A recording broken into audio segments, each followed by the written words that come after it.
Welcome into the Luchador Podcast presented by Academy Sports and Outdoors. Looking back at A&M's 38-3 win over New Mexico State here in the Rollo Insurance Studio.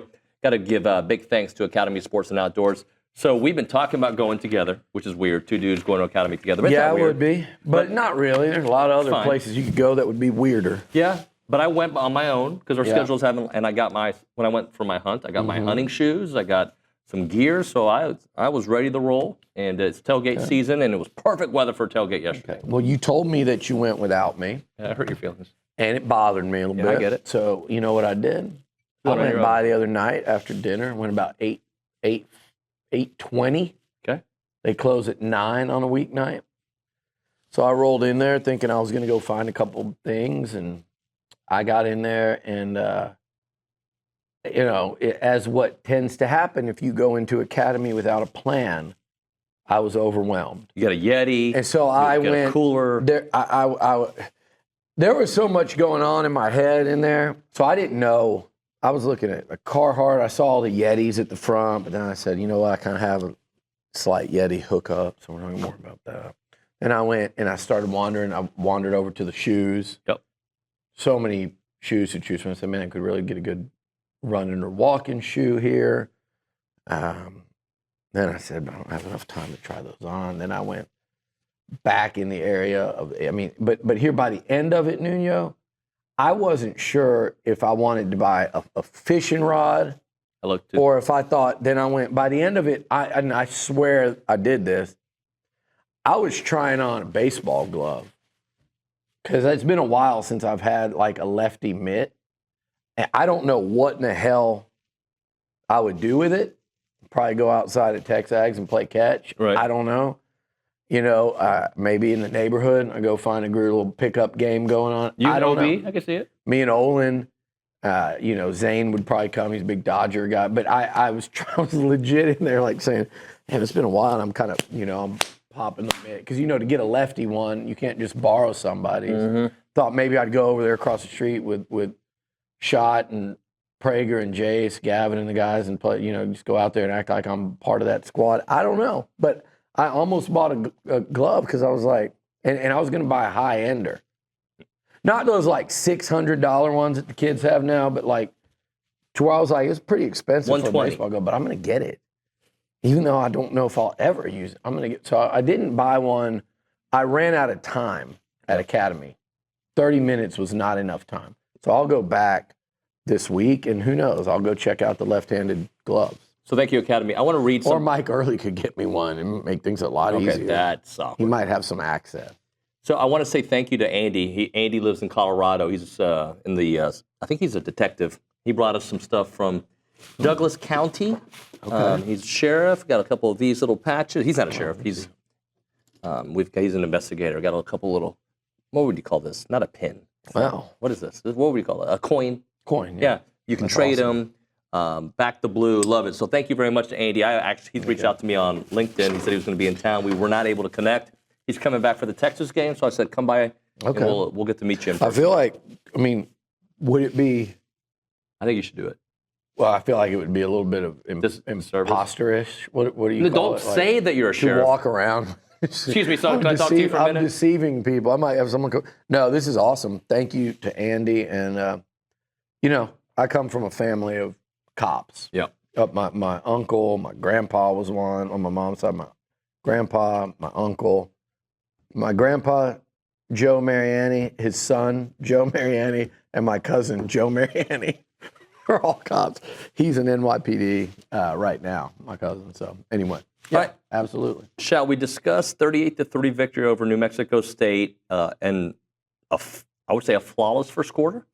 Yeah, the first quarter was what you really. That's the game. I think it's what you focus on first and foremost, because it's what we would be focusing on if it went bad. Right. If it would have been 7-3 at the end of the first quarter and A&M, let's say anything you saw the rest of the game had happened with your starters in the first quarter, and around the country they look and go, oh, look, A&M, we forgot about them since that South Carolina game. There they are, up 7-3 or 13-3 at halftime. which I think is what they were against Bowling Green. And Bowling Green's better than this team, but my point is we've seen those type struggles from A&M in the past. Not often, but we've seen them, and we've seen games where teams around the conference and country have a sloppy first. And it doesn't matter. It could be a team that does it early in the year, and it kind of ends up being, they were supposed to go 9-3, and they went 5-7. We could have seen it in game 1 against Texas State when they struggled.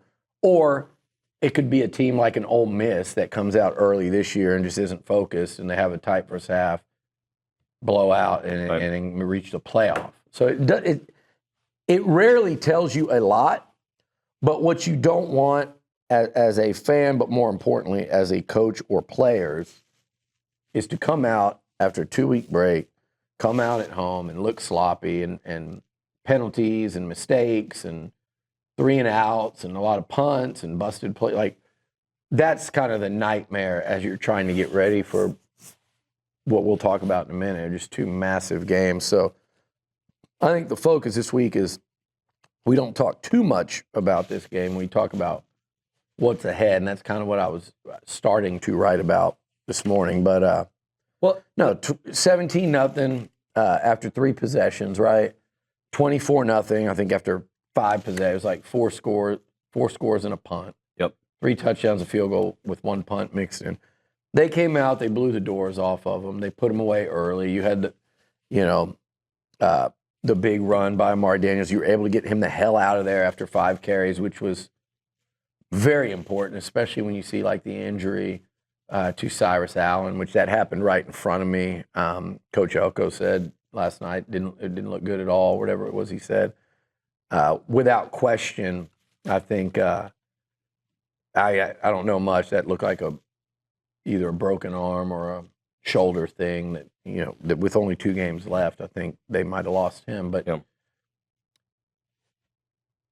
great to get, Amari out of there immediately. Yep. Also good to get your backup 15 carries of work in E.J. Smith. And he got better as the game went on. He got better as the game went on. That's the most he's carried the ball, obviously. He had 18 carries coming into that game. Okay. 15 in that. Good. He needs it, and he needs to get into a little bit of rhythm and show what he can do. And like you said, I thought he got better as the game went on. So, I thought Marcel was good. He missed a couple open ones where everybody, and he'll have to hit those against Auburn and Texas because you're not going to get many open opportunities. Right. And in fact, a lot of them are going to be more contested. He's going to have to be more accurate down the field. And especially so against that Texas secondary. But last night, I thought he made some terrific passes along the way. And he just looked in command. He looked sharp. He knew when to run. He sat in the pocket. He was patient. I thought he looked really sharp from the start. And to me, the biggest storyline. I was going to say, can we give the tight ends? That's what I was about to say. Yeah. So outside of just, hey, the top storyline is they came out, they handled business. They put this team away early in the second quarter. Game was over. It was probably over after the first touchdown drive and throwing it to Noah for the TD, which is good to see Noah get in the end zone. They're going to need him to be big moving forward. Moose gets in there. Yeah. You know me, I love seeing Moose get in the act, especially on senior night. And I didn't get to talk to the family. I saw them there. I would love to have seen them, and they're awesome. Shout out to Big Moose and the family. Yeah.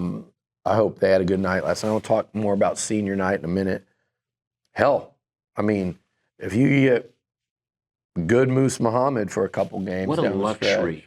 You haven't really relied on him, and he can step in and do what we've seen him do. Yeah, and I don't know. Is it a luxury? It is.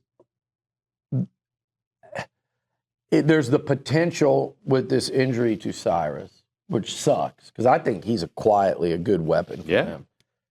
It sucks for him. It sucks for the offense. But there's an opportunity here to say, okay, man, do you want these reps? We know you can get open and make plays against SEC secondaries. Just dial it in, lock it in for 2 games. But to me, the bigger storylines were blowing them out early. I thought Marcel looked good early on. I know he threw that ill-advised pick late in the half. And his pick and Connor's pick that's the difference in 38.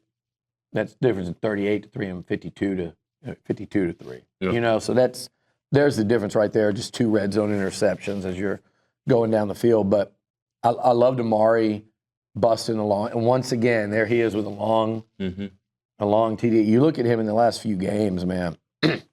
It's not just against New Mexico State. I mean, he had a 71-yard touchdown last night, a 56-yard touchdown against a really good South Carolina defense, and then went for 91 yards on only like 11 or 12 carries against LSU. Yep. So this dude is running the ball really well.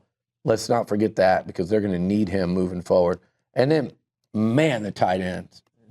9 catches for 178 yards. That's insane. That is insane. Theo with his first 100-yard game. I mean, 5 for 111. He looked like, I'm trying to think of it. He looked like Mark Andrews out there, the old OU tight end, the Ravens, that's what he looked like out there.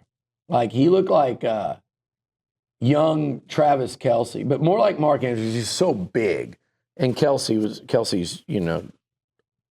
Mark Andrews might be a Hall of Fame guy too. I'm not saying Theo's a Hall of Famer, but I'm saying that frame and that athleticism, if you put together a Theo Ostrom highlight tape from this season of his catches, it's impressive. Like start with that Florida snag, and then go to the next week against Bowling Green, which was even better, and put some of these on there. And I've always been a Trey Watson guy too. Yep. I think he can be a real weapon. And one of Marcel's misses was to Calhoun. That would have been a massive catch and run. I'm not sure if he'd have stopped running on that one the way that played. So 2 things about this. Number one, man, if you're Auburn, you got to be worried about these tight ends. Now, do they go from 9 catches to 1 or none in a week?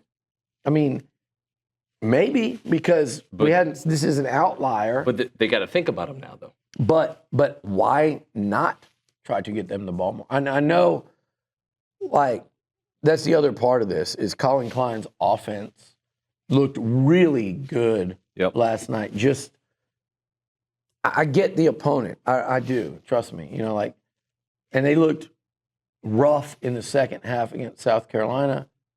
But people forget they were rolling down the field against South Carolina for 3 or 4 possessions before halftime of that one. So we've seen it. They were the second half against LSU, the whole game against Mizzou. We've seen it get going. But this looked a little different to me last night in the 2 tight ends. And I know some of that is to show, but when it works, it helps to know you can go to it. And there's got to be adjustments to the injury of Le'Veon Moss and how you can run the ball, continue to run the ball without him. And maybe this is part of that. I think there's more to come that you were clearly holding back for Auburn and Texas not to see. I actually know they're not going to show everything in that football game, but it felt like rather than throw Auburn and Texas off, that felt more of like, let's work on this because we're going to need to do this down the stretch if we want to keep winning football games and if we want to keep running the football. And I think it takes a ton of pressure off of the quarterback when you've got 2 tight ends that are like 6'5" plus that can catch and make plays the way these guys do. It was like an eye-opening game, I think, for them. And I think there's other things you can do. You can get Marcel, have a game where you dial up more design runs for him than you would obviously want to do in this game. These next 2, it's like everything's on the line. You throw everything out on the table and go with it. So, but I think this was more of like, let's show them something else, and that's a weapon, but let's also work on it ourselves. So when we go play these games and we want to go this route, whether it be for a game plan heading in, whether it's one of the next two, or if it's the SEC championship, or if it's a playoff game, or whether it's simply to kind of, like, we'll do this at certain points in certain games. Right. Maybe that's your 4-minute offense when you're winning a football game down the stretch. So anyway, I thought Theo and Trey were kind of, they were the MVPs of this one, let's say. And they were also when you walked away, you're going, damn. I feel like both of those guys, when they get the ball, they always leave you saying, I want more of that. Like, yep. It doesn't get lost. I noticed their production. And we've been doing that all year. Yeah. You said that. There was a little about 2 or 3 game stretch where they weren't getting the looks that they were getting early. But every game, it may be one pass, it may be 3.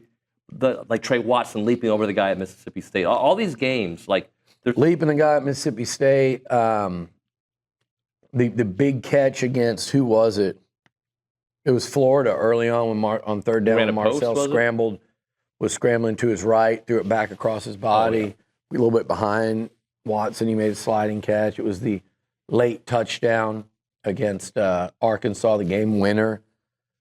We mentioned Theo's touchdown catches in those first 2 games, or those second and third games. So, yeah, there's a lot of them in there, and I want to continue to see more of them. And I don't know if you're going to get 9 for almost 200 yards. I'd take it, but it was really pretty impressive, and that's 9 catches on only 12 targets too. Yep. So I say only. That was as big it's probably the most the tight end's been targeted since, Wademeyer would catch a lot, but 12 at the position in a game, probably Jay Sternberger. So let's look at Auburn. Obviously, the Texas game is the one after. Can we say one thing about this game? I wanted to comment. After that, let's talk about after the first quarter plus. I mentioned the 2 picks that cost them really 14 points. Makes you feel a lot different about it. Only thing I saw that I'm like, I hated to see Connor just, he just doesn't look like the same guy. 205, 37 yards, throws a pick. More importantly, he just never looked comfortable at all. And I don't know what this deal is. If it's him, if it's the lack of fit, if it's, it's lingering from the injury, if that first game, there's a combo of first game and, an injury, and then you don't play for a year, you come back, play like you did against Notre Dame, then the backup comes in, looks good, and then played so good against Mizzou, but then to come out the way he was against LSU and actually get benched, think of you're a competitive athlete, and this guy's had nothing but success his whole sports career. He's so good at everything. And that's the first time, I bet, I don't know this, probably the first time he's had to deal with this level of struggle in sports. That's hard. Mentally, that's hard. And then again, I don't know what his fit, what he thinks his fit feels like. And if he doesn't believe it, then that gets in your head as well. But man, I've said before, I'll say it again, they may very well need him. And this is not like Auburn and Texas. This could be Auburn, Texas, Atlanta for the SEC title, at least one playoff game. And if A&M gets to the playoffs and plays one, I don't see any opponents on there that I would say on paper, just on first glance, no, they can't beat them. So I'm of the opinion that if A&M gets in the playoff, they could win a game. So you might have 5 games left. So you may absolutely, or you could lose Saturday and you have 2 or 3 counting bowl. I don't know, but there's a real chance you could need Connor Wigman at some point. And what I saw last night, you're going, what's he capable of doing right now? Now, in fairness, he has not thrown a game pass in a month? Since LSU. So LSU. 3 weeks. Bye week. South Carolina, LSU, South Carolina, bye week.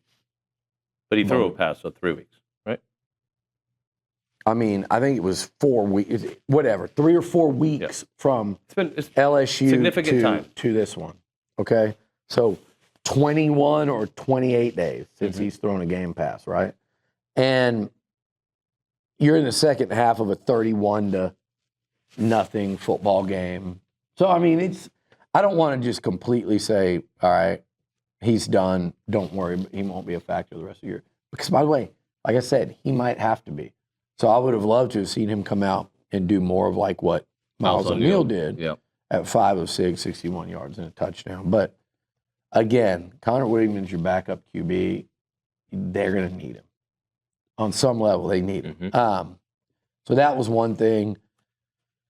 Seth McGowan ran for 75 yards on 14 carries. Really good back. I didn't like that he popped out a couple in the early going, like a 15 and a 20-plus yarder. I didn't like that coming off of what we saw a week ago, and one of them was he popped it outside. I think the edges are getting too inside because that's where they're beating them a lot is they're on the outside. Yeah, that's what it's – but I think if a defensive guy like Bateman or Elko came in here, they would say, so we just think that's the defensive ends, and it's probably not. Right. It's could always very well it's be more. the secondary.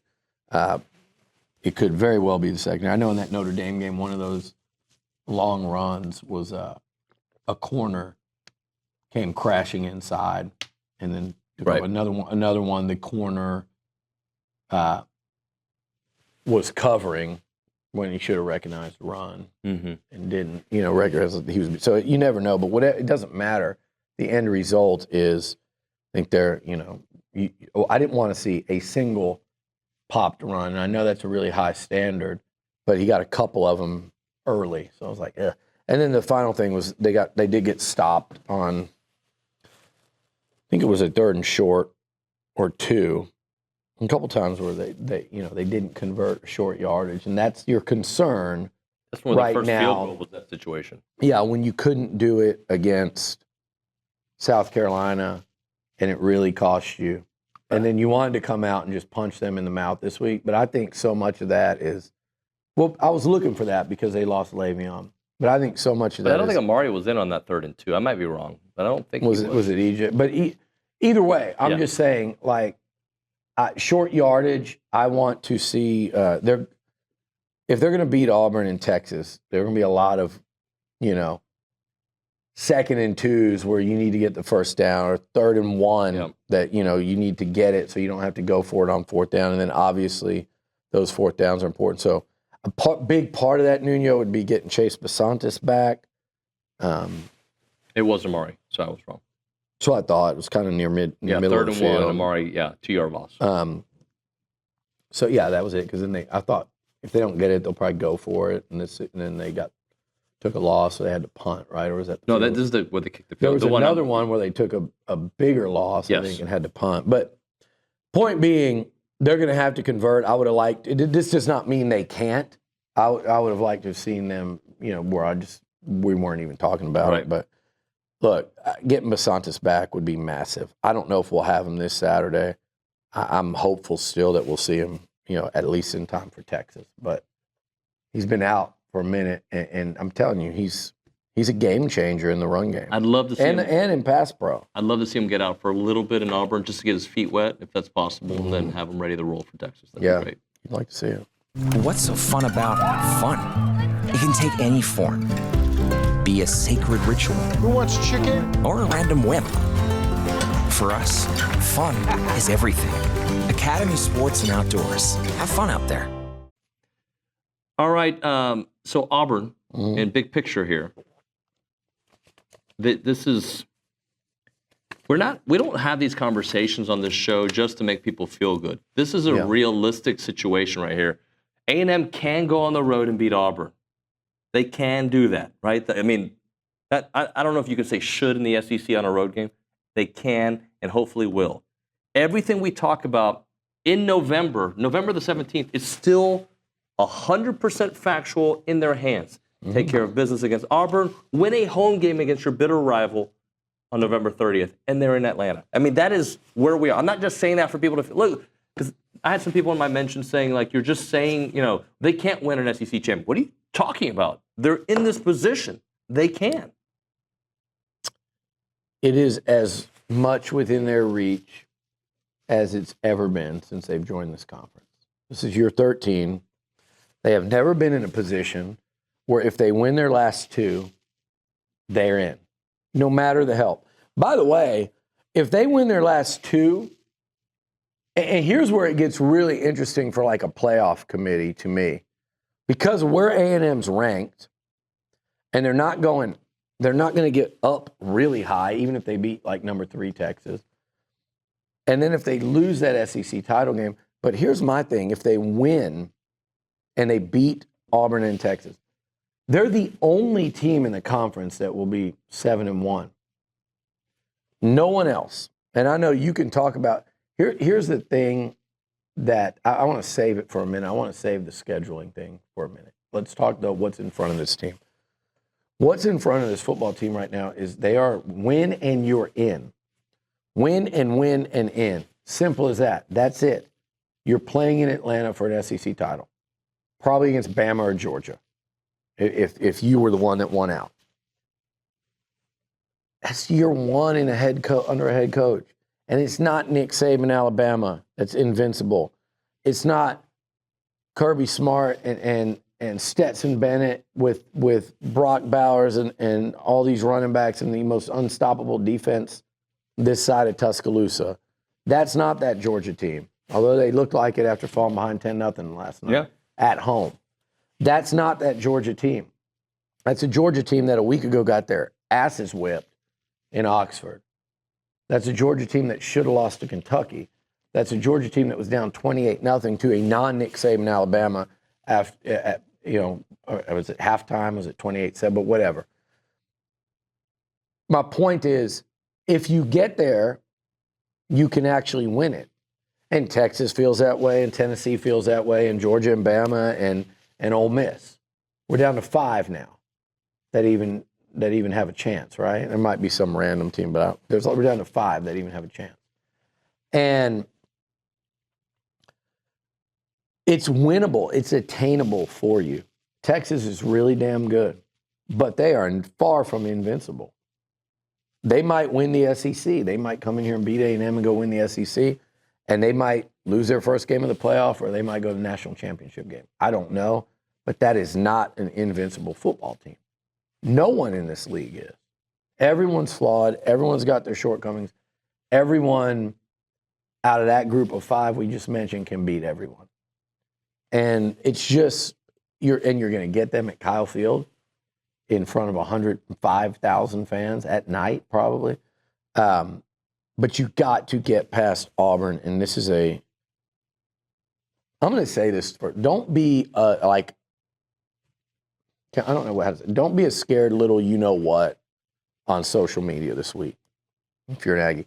Verbalizing how scared you are of Auburn is not going to help focus up the team. It's not going to win you points with anyone. But just factually, we all know, right? We all know this is a really difficult game. Vegas knows it. Look at the point spread. What is it now? Last time it was a point and a half, yeah. Auburn has played a lot of close games this year. They lost to Vandy at home. They were tied 7-7 at halftime. They kicked the crap out of Kentucky. I'm just thinking of recent games. They were real close with Georgia at halftime of that game.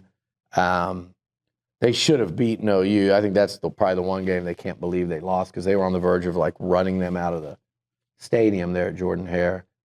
Every game they've played practically has been close. They got blown. Arkansas pulled away from them. That game was really tight into the fourth quarter. They just consistently, he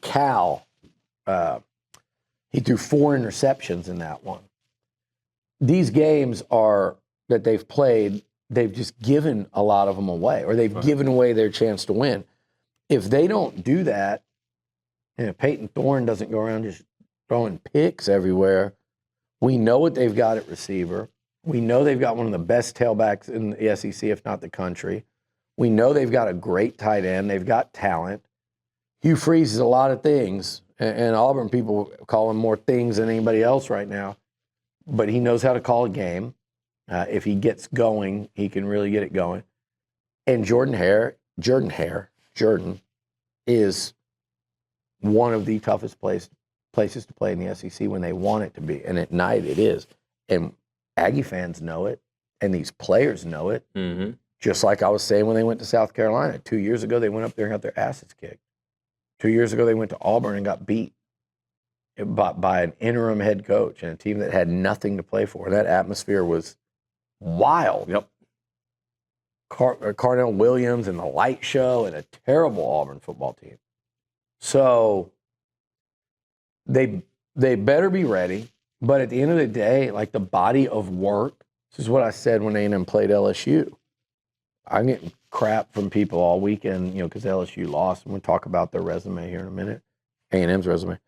But said before A&M played LSU, I thought Texas A&M was better. Like they just looked like a better team, and they ended up showing it at home. And A&M through 10 games has been a better football team than Auburn. What Auburn wants to do is play spoiler, and they're 1 and whatever in the SEC, right? And they're looking at their schedule, and it's Texas A&M and Alabama. There's almost no one out there that can shake up the SEC and playoff race more than Auburn. And when you've got nothing to play for but that, and you've got talent, and you're at home, it's dangerous. Yeah. So we know this. We don't have to go cry about it. It's nothing to be like that you have to openly talk about how scared you are of it. But they have a real test in front of them. And anyone can say doesn't understand this league yet. Because I know a lot of people that are looking at that thinking it's not. You don't understand this league yet. For example, Texas found themselves in a real unexpected struggle with Arkansas yesterday. And credit the Longhorns for winning that football game on the road. But now you take that game and make it at night, and you make it at a place like Jordan-Hare, and now you see how tough that can really get. And I think Saturday night's going to be really tough for A&M. But if the Aggies go and play well, I think they're going to win the football game. Yep. But I think they're going to win it close, and that doesn't matter. You just got to get out of there with a win, and they will be 6-1 in conference play for the first time ever. I guess second, they were 6-2. The 1 year, the year of all SEC games. They finished 8-1, so that year. But in a conventional SEC, they've never been 6-1. So that's in front of you, and then you set up the biggest game played at Kyle Field ever? Maybe. How would it not be the biggest ever? 10 years of waiting. If 13 years of waiting. Aggies and Longhorns at Kyle Field. Texas's first year in the SEC. A&M's first time best chance ever to play for an SEC title. Both the chance to go. Winner goes, loser goes home. Probably how it's going to line up. We know if A&M wins, they're in. We know if Texas wins, they're in. So at a minimum, it's win and you're in. It's probably, for A&M, it almost certainly is. It might certainly be after this week. But for A&M, losing, you're out. And it might be the same for Texas. And if Texas loses that one and people start really poking holes in that resume, but you have to beat Auburn first. And Texas has to beat Kentucky, but they're at home and they're a 20-something point favorite. And Auburn, the same Auburn team, beat the crap out of Kentucky. I don't see any way Kentucky can hang in that game. This is not the same team we saw earlier in the year. And the reason why is they're devoid of hope at this point. So that's the difference between Kentucky and Florida. You know what I'm saying? Like DJ Lagway gives Florida and their fans hope. Yep. Kentucky's devoid of hope. But handle your business, and you set up, I think, the biggest game. And again, it's one that if A&M loses, they're out of not only the SEC title game, but also the playoff hunt. If Texas loses, I think people will start having some interesting conversations about their resume. And I got people asking me why I keep bringing it up. It doesn't matter. it does matter if people are aware of that resume and go, all right, it's not again. It would matter to A&M if it's a 10-3 A&M team that beat Texas and lost in the playoff.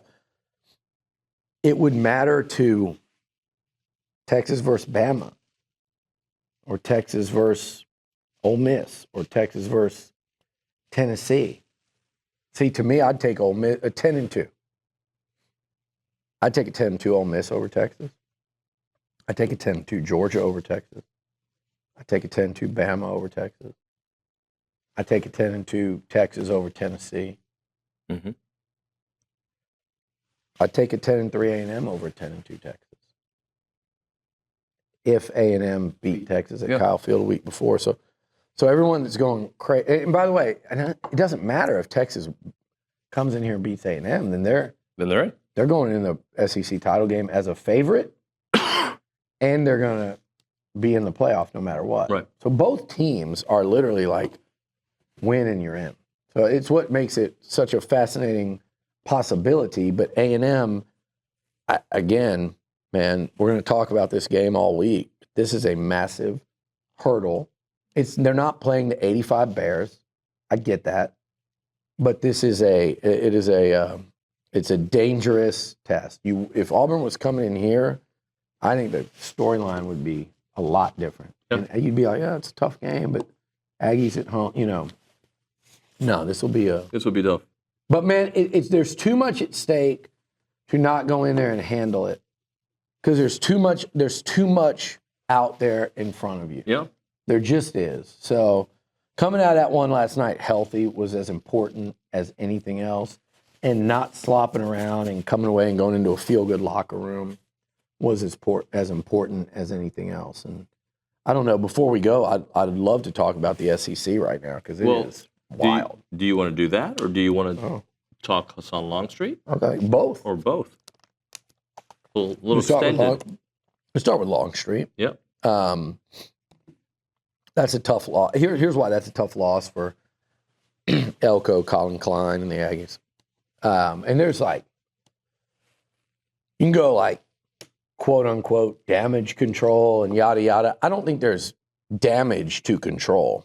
I think there is, you have to adjust and react. And I think there's reality. The reality is you went all in on a quarterback from California. You knew the risks. A 5-star that's in USC's backyard.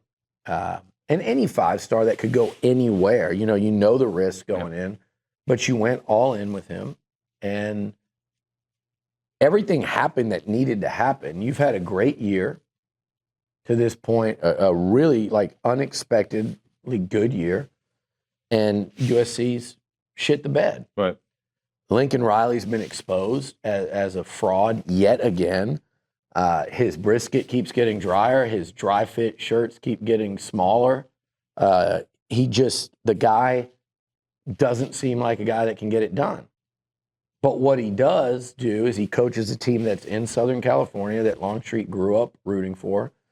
And he does produce stat padding, Heisman winning. I say those two they do go together.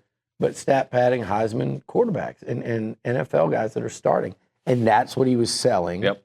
So that was the big sales pitch. And I think the other pitch that they hit was when things shifted.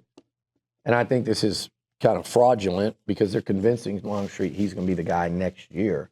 And they're using the Marcel Reed emergence as A&M starter as why he wouldn't start here.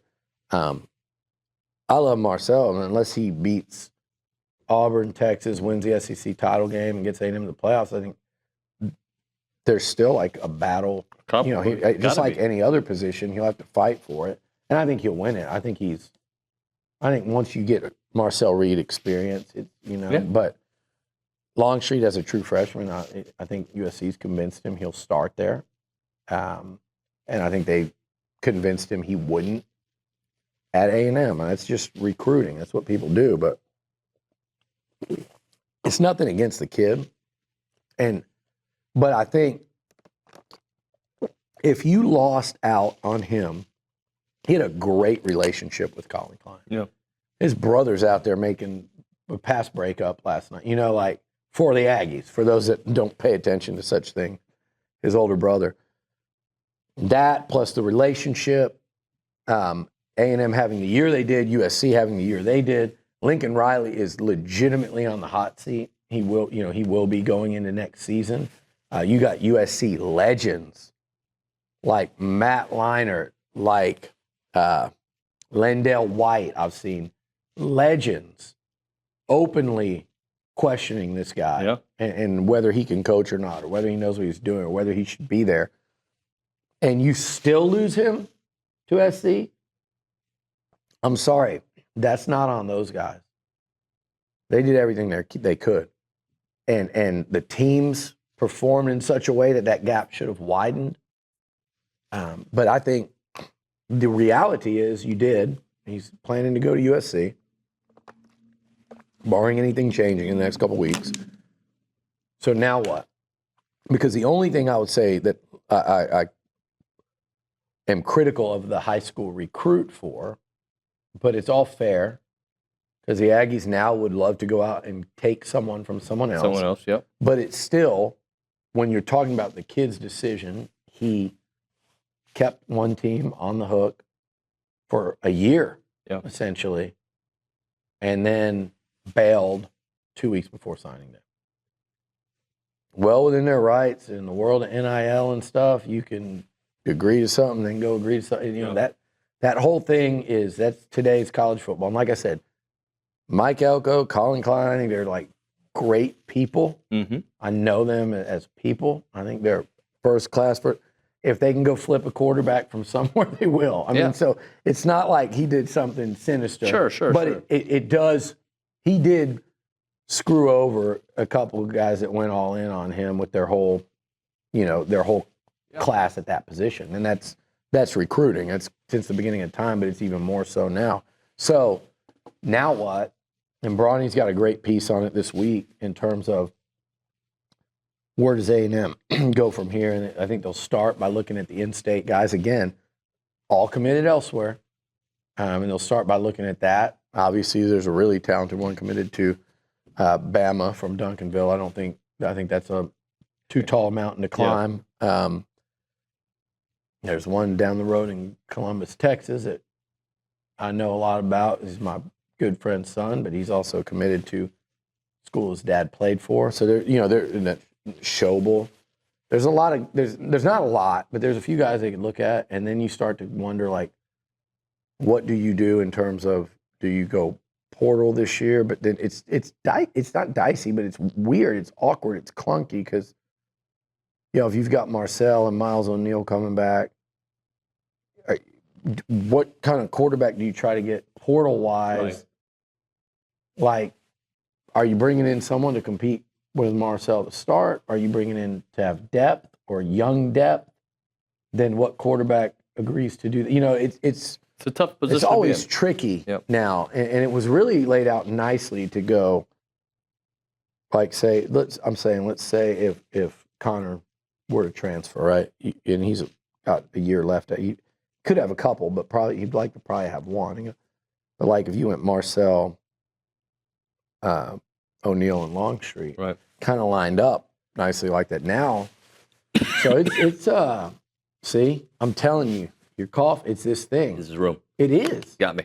Hadn't done it all day, all week. So anyway, that's now as we say that, flips work both ways, and I think A&M's on the verge of doing some nice things in the 25 class in terms of flips. And look, we all know, it's no secret, they're making a massive run at Lamont Rogers. The lineman would be tremendous. I mean, you talk about like whoever's playing quarterback, you put this class of guys they're liable to sign in front of them, and that's where it starts. And I also like the true freshmen here from the previous class. So if you're able to go and pull that off and a couple of these other flips you're working on, I don't know how I feel about their chances with Trey McNutt from Oregon, who was in here this week. I think that's going to be, no pun intended, that's a tough nut to crack.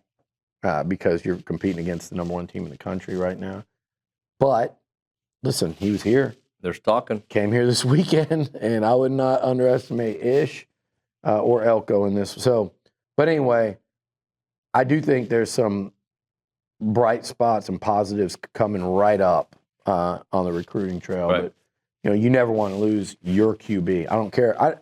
The stars matter because, A, the more stars they have, the more people that have watched them, that have signed off on them. And the larger that group, I think the less likely they are to miss. Now, as we've said before, the best quarterback in the country right now might be 2-star, or it might be, like, if it's not Cam Ward, another one that's killing it is Shedeur Sanders, who wasn't thought of to be, you know, the Bamas and A&Ms and Georgia, LSU, Texas of the world weren't fighting over him. So it's not that. It's just the fact that that was your quarterback and you stopped recruiting other guys at the position for such a long period of time, and so much that position is so it's just such an important position, you know. And so that's the part of it that, as we sit here today, it's like, gut punch 2 weeks before signing day, but not one they can't recover from. You want to close up with some SEC thoughts? Yeah, I just, you know, we're talking about A&M. I saw something that SEC Mike put out, and I mean, listen. What did he put out? You and him's feud is one thing, but I'll tell you, it was just something, David, about kind of what happened yesterday and who got helped and who got hurt by what. There was an issue there that my man Jay Sternberger pointed out that was true. It's like, how did Florida's win over LSU help Georgia but hurt A&M when A&M went in there and beat them in their house, whereas Georgia beat them neutral, and A&M went and beat them by 2 touchdowns in their place?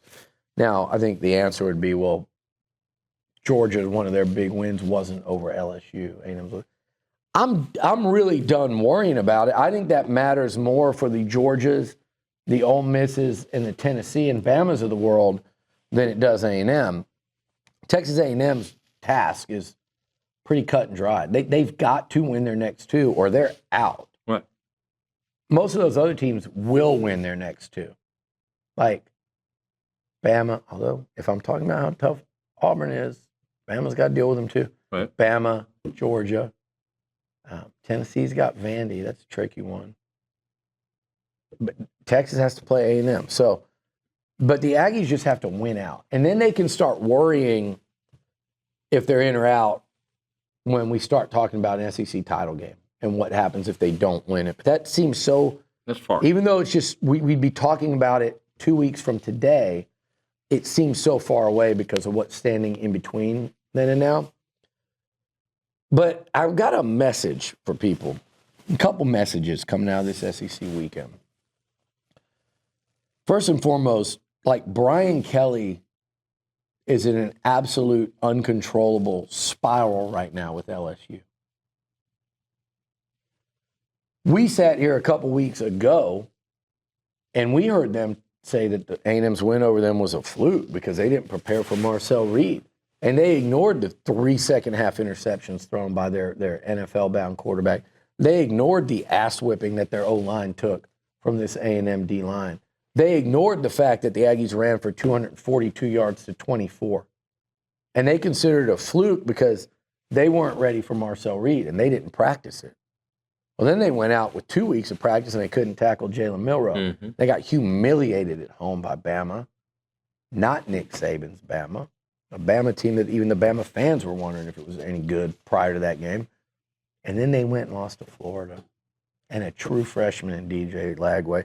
And they got beat by the guy that people like shoeless, barefoot Broninger out there and all the people from like southern Louisiana and McNeese, they like to call this guy Sunbelt Billy. That's not a national nickname. That's a Louisiana nickname. The people at LSU make fun of him. The people at McNeese, I don't know why I'm going after McNeese. I guess just Brawny. People at Nichols State, the people at USL, and the people at La Tech and Monroe, they like to call him Sunbelt Billy. Sunbelt Billy pantsed maybe it's Sunbelt Brian, because Sunbelt Billy kicked his ass and took names yesterday out there. They beat LSU. LSU lost to a Florida team that got run out of there by Texas. I know they had a lot more injuries, and I made the cardinal sin of saying, wonder what that game would have looked like with all of Florida's 8 starters that were out for that game against Texas. Guess what? Spoiler alert. I think Texas would have won. I think it would have been a tough competitive game. Yeah. Guess what? That's what we saw yesterday in Fayetteville. But they 3 in a row for LSU. Brian Kelly, I've said it a million times, I've never felt like he was a fit there. Yep. Thought he was trying too hard from the start. Nothing felt natural. I've heard plenty behind the scenes over the last few years, and people are starting to question that one in a big way. And I don't mean us. I mean in Baton Rouge. Yeah. I think they better beat Vandy. I think they're going to fall asleep and beat Oklahoma, but they better beat Vandy. Because if Pavia and Vanderbilt go in there and win in Baton Rouge, that's going to be an ugly, ugly scene. Well, then he is on the hot seat, right? Yeah. I mean, if you lose 4 games in a row, you might get fired. No, they won't fire him. It's too much money. It's $60 million. They won't fire him. But, I think he would be squarely on the hot seat going into next season. Yeah. And but it took away when Missouri lost, which, by the way, I thought they played so much better than South Carolina than I thought. That's a twofold thing. It is that South Carolina is not this national championship contending juggernaut that some tried to make them out to be, including Mike's been doing that. Other people have been doing that. But they are good. And they're really good on defense. Yeah. And they're QB running back are tough to tackle, as they showed again. We know. But I thought Missouri played probably their best game of the year. Yeah. And they lost. But that was probably Mizzou's best game of the year. But they're out of the rankings. LSU's out of the rankings. So what people don't understand, one thing that I consistently said last week was that Texas, their resume was sorely lacking for where they're ranked. I'm going to explain why Texas fans have not understood this, and they don't want to. No, but they don't want to, but they're also not. They're not listening because the message is coming from me, and we got this behind us, and and I trolled the crap out of them. Well, I got demolished this weekend for what I've been saying, both before the game and then after. Because what I've been saying was, I'm talking about scheduling, and they don't understand when I say, trying to figure out how to word this so they can't get me. Jeez, dude, ridiculous. Now, without twisting what I say, hear me out. The SEC gauntlet was very real while you resided in a dying Big 12. Yes. A spiraling Big 12 that was going down the toilet. So much so that the Longhorns and Sooners said, we're out of here. Smart decision. Kudos for getting in. While that was going on, the SEC gauntlet was real. It was especially real because a lot of Longhorn fans have pointed out to me that it looked like a Georgia schedule. And I go, you know what? You're right. It looked like what you're playing right now is reminiscent of the old SEC East schedules when the East is down. Since A&M's been in the conference, and I get a lot of Longhorns go, you've only played Georgia once. They've played Bama and an up LSU 26 times, or I guess they didn't play Bama this year, so 25 times. Right. Okay? 25 times combined of those two teams, while you guys were sitting there not doing that. They played an Auburn team that played for a national championship. They played other Auburn teams that played for an SEC title. They played LSU that played for an SEC title. They played some of the better Ole Miss teams under Hugh Freeze and then Lane Kiffin. They played Dak Prescott and a Mississippi State team that went to number 1. That West schedule was brutal. It was. And then you mix in a Tennessee, South Carolina when they're up, or Florida when they played, I think, 2 10-win Florida teams during that stretch. So when you split the divisions, when you do away with divisions and you make it a 16-team league, guys, here's where the disconnect is. You are playing a cake SEC schedule. It does exist. It is not a top-heavy league unless you call half the teams being really freaking good top-heavy. Oh, yeah, the top 8 are really good.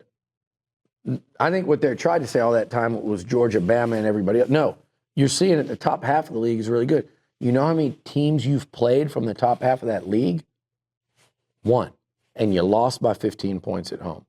Now, twist that around to A&M. Tell me at what point I've sat here and said Texas A&M's schedule is difficult this year. I think games are difficult. But, I have sat here with you all year and said schedule. Texas A&M was dealt a very favorable hand. So was Texas. They both were. I've said repeatedly, you got screwed over. I think Bama got it rough. Yep. And I think Florida got it really rough. But A&M's on this side of it with your Longhorns. They're over here, okay? And the reason I'm talking about this today is because what's happening is everyone's saying that LSU and Mizzou are out. So now what about A&M's schedule? You've lost 2 big talking points, but it doesn't change the fact that to get there, the Aggies just going to have to win. But also, not all things can be the same.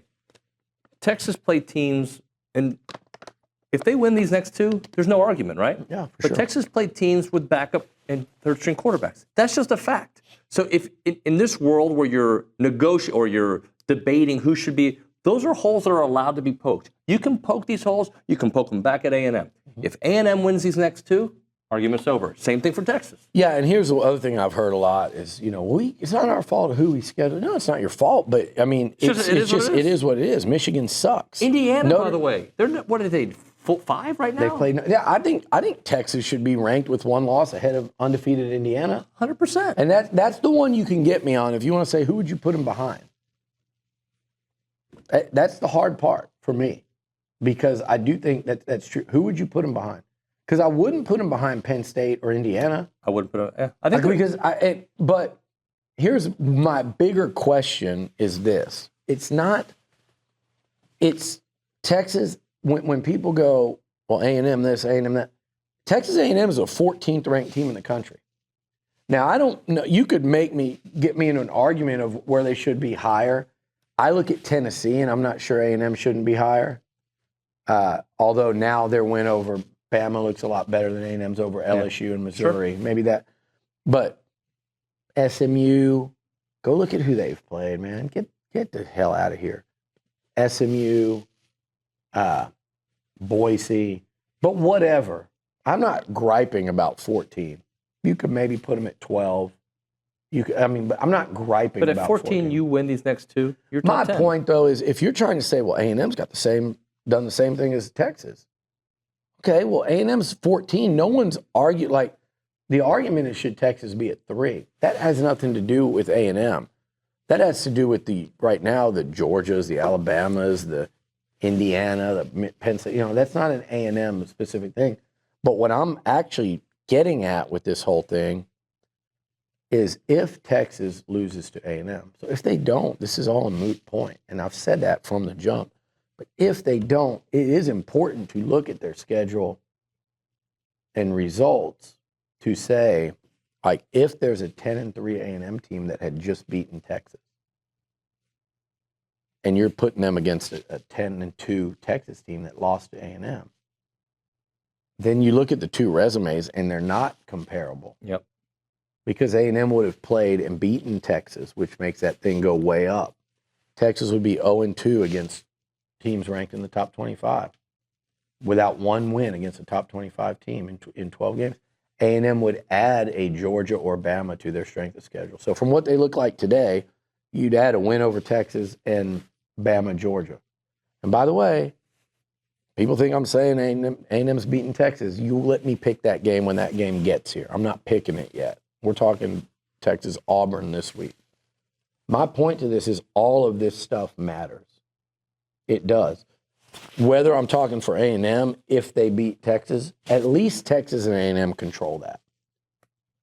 Yeah. But Bama's watching this. Georgia, like say the Aggies beat Texas, then the teams that really are going to be taking on the argument that I've been making are going to be Bama, Georgia, Ole Miss, Tennessee, and then not to mention a couple of these teams on the back end, the playoff contention. Now, I do think playing through the SEC, I think Texas is playing in the toughest league in college football. And I do think there's something to be said for not losing games, like going up. Sure. Sometimes 11 a.m. is almost as tough as playing a night game. I really think so. And I'm a big night games or intimidating guy on the road in the SEC. But when you go at 11 a.m. against a team with a losing record and you look up and you're up 13-7 going in the fourth quarter, and you're like, what the hell's going on, man? Like, it's just gray out here and people aren't really into the game. Yeah. Now all of a sudden they are. And so avoiding that happening, there's something to be said for that too. Bama couldn't do it. Ole Miss couldn't do it. It happens, But for A&M and Texas, it won't matter because they play each other. But for these other teams, or if A&M goes and loses an SEC title game, these are the conversations that will be had, and they won't be had if they just pop up on you overnight. Yep. They'll just kind of look up and be like, oh, yeah, if A&M loses the SEC title game, they're out. Well, that's not the case. And by the way, data points can change. They will. Well, I mean, and your thoughts can change based on new evidence, right? I don't know if anybody thought Michigan was going to be as bad as they are, but they're that bad. Notre Dame, I think most of us thought they'd be in this position, maybe not losing the game that they lost. But so things can evolve through a season. If A&M beats Auburn and Texas, then you look at them differently. If they lose these next two games, then you know what? It doesn't matter. It doesn't matter. If A&M loses the next two games, go 8-4, and drop their last three SEC games, we feel a lot different about this season. If the Aggies beat Auburn Saturday and play Texas for an SEC title, I think, even if they don't beat the Longhorns, I think it's a hell of a first season for Mike Elko. Beyond impressive. Yeah.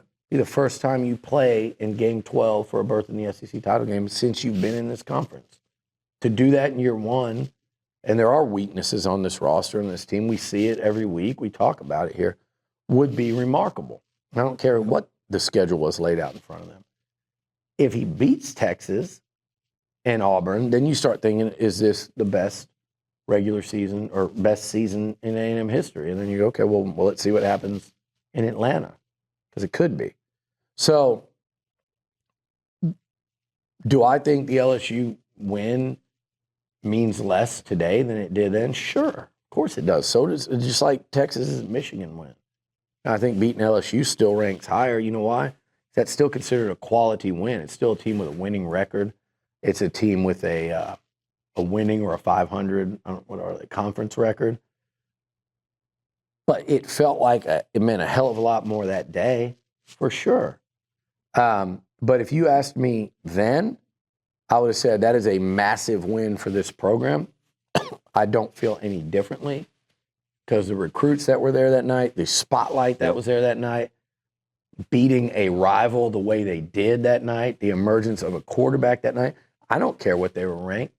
That still happened. That still matters. That impact is still there. And this team, when they play Texas in a couple weeks in the same stadium, are going to draw on that. That crowd's going to know that they can impact and affect a game like they did against LSU. So it all matters. It all adds up. But does it mean less in terms of your playoff resume? Of course it does. Yeah. It's no big deal, though. Just win these next The big deal was not being able to beat, like, if you would have split with Notre Dame and South Carolina, which I'm sure Elko and those players, his staff, wish they could play those games again. If you could have split with them, this whole conversation is different, but it's not. So you just have to go, you just have to go win your next two games. None of this matters. And Billy, again, the LSU game, maybe it mattered less today. You know what it matters? It makes these games matter. That's why it matters. Yeah, because it would be over. Right. So you're here in November 17th. David. And that's why that game matters. What did I say about LSU the whole offseason? The whole offseason. I said I thought they were 8-4 type of team. I did not think. I did not buy that they were going to lose the Heisman winner, Jaden Daniels, Malik Neighbors, Brian Thomas, and Mike Denbrock, when the offense carried them, was the only reason they even went 8-4, whatever they were last year. 9-3. The only reason they even did that, and then their defense was historically bad. They laughed at Aggies in A&M when they took Denver Harris. They laughed at Aggies in A&M when they took Jordan Gilbert. They thought they swooped in and just kicked A&M's ass into the dirt when they took 4 commitments. I think 3 of the 4 were from Louisiana, if I'm not mistaken, their home state. And they did it on a year when A&M fired a coach and thought that was some kind of big accomplishment. The reality is, if Gilbert was starting in your secondary, it was going to be a problem. Georgia fans would probably tell you a similar thing about Major Burns, and those are your 2 safeties. You had the worst defense probably in the history of your program, at least when your teams are respectable. And you lose all of that on offense, and you don't have the talent you used to have on defense, not even close. And I was led to believe that this team was going to be dominant by some of the people that I heard across the Sabine River. And I don't think they started the year doing that, but they built up and up and up. LSU's lucky right now that they don't have, they've got how many losses? 4? They're lucky they don't have 6. Yeah, because South Carolina, if Sellers doesn't get hurt and the pick 6, and then we talked about Ole Miss really dominated that game. That's a hell of a win for LSU, by the way, because Ole Miss seemed to run that game. They don't have to apologize for it, but damn. So I said that about them. What did I say about Texas? Correct me if I'm wrong. I think I predicted them to be 10-1 heading into this game, and I did look at that schedule, and I did think it was weak. And yes, I was caught by my nemesis right now on Twitter, Atwell, that I lied earlier in the season. Before the season, I was still talking about the SEC grind catching them. I knew what the schedule was going to be, apparently, because the tweets didn't add up. But with that said, I picked them to go. I said they'd be 10-1 coming in here, and I said I thought A&M would be 9-2 going into that one. I was probably being a little optimistic on the A&M side, if we're being real honest. I was probably like a game more optimistic for the sake of putting up a fight in that one. But here we are. And the Aggies are 1 game away from setting that exact scenario up, 9-2 versus 10-1. What my issue was with Texas was I questioned the consistency of Quinn Ewers, and I didn't know how consistent he would be and how well they replace those stars on offense. Yeah. They seem to have, but man, I don't think I was wrong about Quinn. And I think they say the same thing about Quinn. They're saying it now. They don't like it coming from you. They're certainly saying it now. And by the way, there's no insult to picking a team to go 10-1 or 10-2. But what I thought about Texas was they weren't going to be invincible. I'm trying to think of a team I was dead ass wrong about in this year's SEC. It might have been OU, because I think they convinced me to buy in a little bit to that defense. But I also said for 2 years I thought that Texas was light years ahead of OU in terms of being ready for the SEC. And I've been on record repeatedly saying that the fans in Norman were in for a very rude awakening. I think if there's a team I missed the most on this year, it was probably South Carolina. South Carolina, yeah. I didn't think Missouri was going to be that good. I just don't believe in Eli Drinkwitz like that. I just don't. But I thought South Carolina's the one. If you would have told me what they are to the eyeball test versus what I thought they'd be, that was the one I was probably the most off on. Yep. So anyway, it's going to be an interesting week before. What are the games this week that could shake this thing up? That might be the only one that looks like a real challenge for anyone. Here, I'll read it to you right now. The spreads Ole Miss, don't Florida.